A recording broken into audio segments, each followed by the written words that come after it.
Tunaendelea na simulizi yetu ya kusisimua, Shangazi Mchawi. Shangazi baada ya kuwa chini sasa ameparalyze, kila kijitahidi kunyanyuka anashindwa. Na anazungumza kwamba nina mifugo, na shangaa hiyo mifugo na mlango uko wazi, mbona haitoki? Mganga anamwambia, sikiliza, mimi ninachotaka uache uchawi. Kwa hiyo mawili, tutoe hiyo mifugo yako yote tuirudishe akili iende kwao, ama utajua mwenyewe tuiache ndani. Ila wewe nataka nikuondoe uchawi na ukirudia ufe.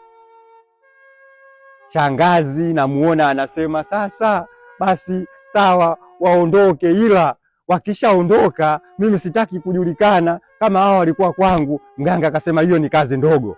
Akachukua kinani chake kile kitunguli chake, akatoa vitu akamwaga ndani.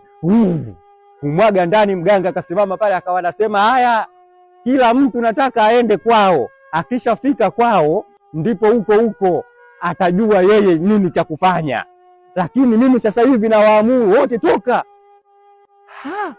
Dunia ina mambo hii. Naona binadamu zaidi ya 30 wanatoka ndani, alafu wanatoka mbele, yani kama umewakuta paka alafu umewastukiza, wanatoka mbio.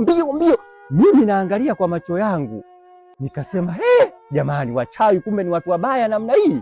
Walivyomalizika akamrudia shangazi yangu akamwambia, sikiliza, kwanza hiki nilichokufanya cha kuparalyze hiki utaondoka nacho duniani mpaka unakufa, lazima uondoke hivi. Na hapa ninapokuambia, akachukua kile kinani kitunguli chake akamwagia vile vitu vya kwenye tunguli yake, huko anaongea maneno, natamka mizimu yote na vitu vyote nilivyokuwa navyo, nguvu zote, laiti kama huyu atagusa uchawi tena.